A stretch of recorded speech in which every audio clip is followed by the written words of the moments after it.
Magandang araw. May ayusin po tayo ngayon na 24 inches Panaton o low power. Low power ito, sabi ni customer. Ito ayusin natin ngayon. Buksan natin.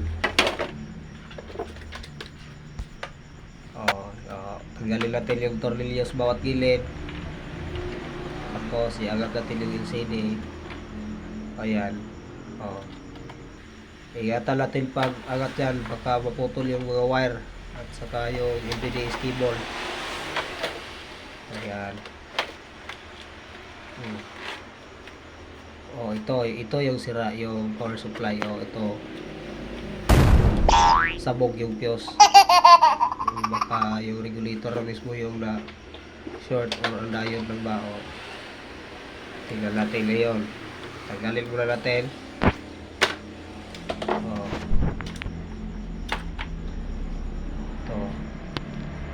Yan, putok. So, tanggalin natin yung bra.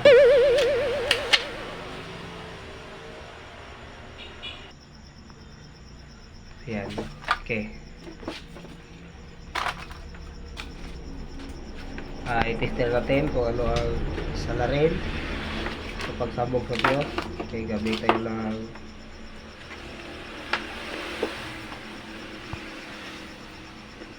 baser. Yan.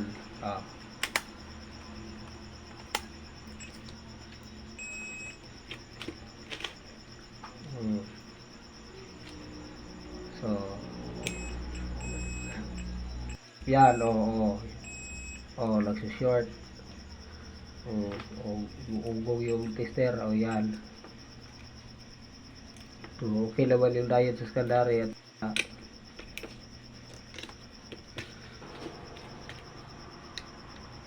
okay, tanggalin muna natin to para maayos. Istiran ulit natin pagkatapos. Ayan. Ayan. So, ilagin natin at bubulutin.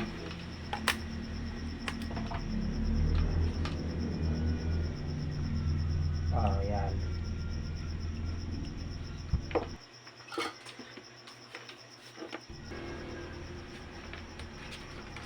Okay. So, hilangin natin yung paa ng regulator at bubunutin para magawa natin ng paraan. Ang regulator ito walang replacement. Kailangan natin ng 4 wire module. Kakabitan natin ngayon ng 4 wire. Ito yung PWM sa driver sa regulator. Ayan. Kaya natin tanggalin yan.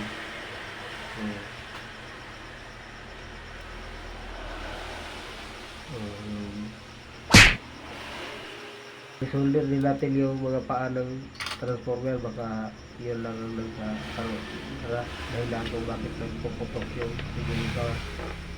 Tapos test natin yung diode sa EC. Okay naman.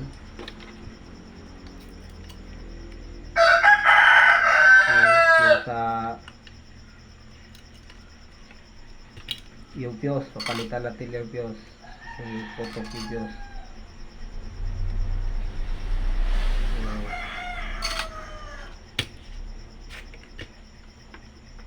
Okay, puhat yung fuse.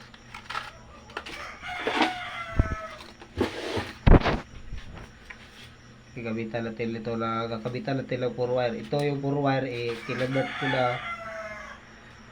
Bale, converted na yung gamitin natin, hindi yung nag-converted. Kasi mabuti kapag converted kasi positive lahat yung secondary na section pag magkaroon ng yung corrosion, yung yung potentiometer. Okay, ito aangat natin yung paa ng optocoupler, tapos ihilang natin, palit natin yung sa forward module mismo ng optocoupler. Yan. Oh. Tapos dyan stick natin.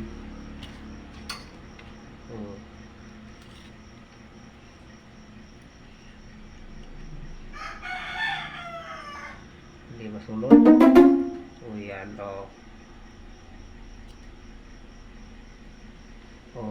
Ang liit ng butas.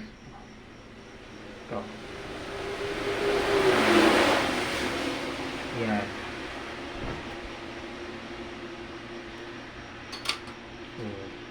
Hilang natin. Okay. So, yung sa positive, so yung sa red na wire, doon natin ikakabit sa drain, sa regulator, yung papunta na mismo sa transformer. Yung papunta na mismo sa transformer sa primary winding sa transformer. At yung black naman, doon natin ilalagay sa negative side sa capacitor. Okay, dito lang sa ibabaw, pwede rin sa ibabaw. Sa ibabaw yan, dito pwede.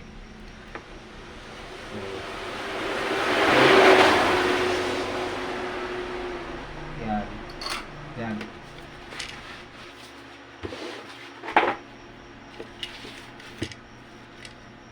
Stick natin.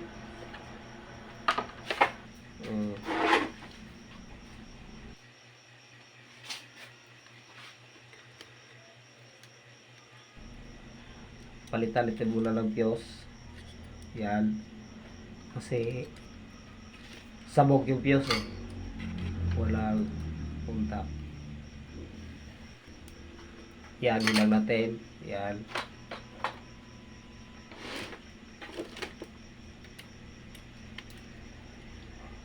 At ang talim ng cutter. Okay.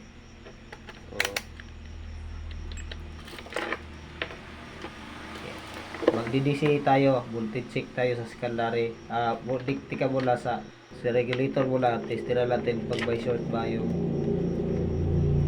kinabitan natin. Yun wala. Yung sa positive side, capacitor at negative, wala namang short. Okay, no? So, sunod, lagyan natin ito ng maliit na tingga o lid. Yan, tulin natin at sa negative. Yan. Ito, tulin natin.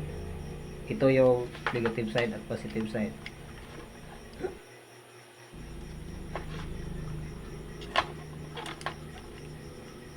Okay. Yung diode pala hindi napalitan kasi kailangan na itong palitan kasi naputukan ng fuse. Palitan na lang natin yan kasi naglilik na yung iba. Yan. Yung diode sa primary, 4 yan. Kailangan ito yung palitan lahat para hindi puputok ulit yung fuse. Ayan. Yan short yan may dalawang short yan at may dalawang hindi, pero kailangan natin palitan.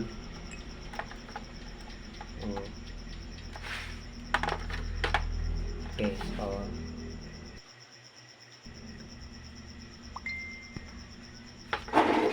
IN 4006.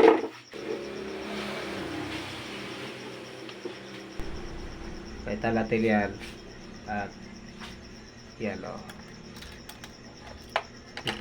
ito yung diode IN 4007. 4 yan.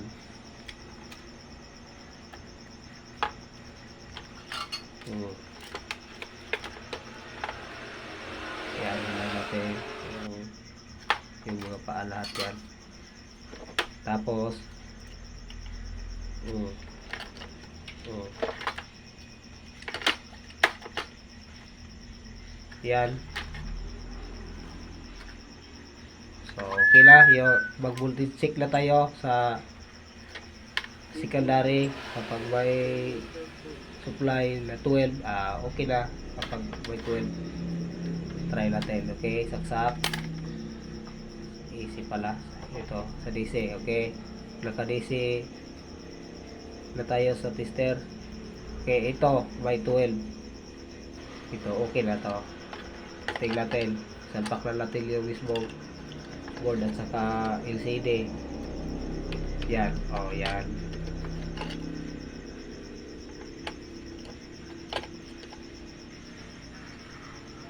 Hmm.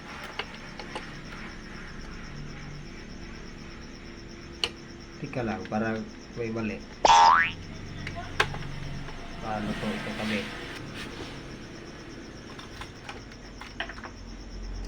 Okay. Ayan. Scroll natin.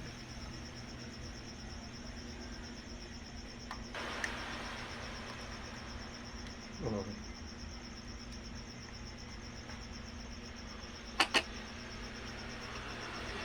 Yan.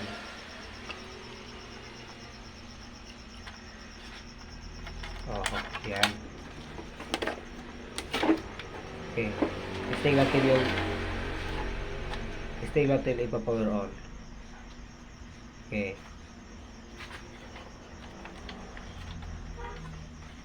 Kung wala bang tama yung LCD dito, baka mayroong tama.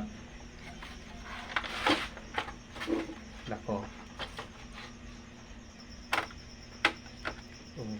Scroll natin muna para hindi gagalaw. Okay, power on na natin. May standby na. Okay, pag power on. Oh, yan. Okay na. Ito lang. Full wires lang ang katapat. Oh, may mino.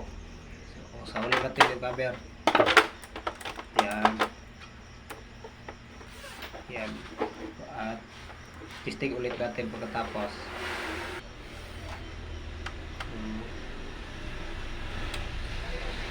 Ayan. Thank you for watching.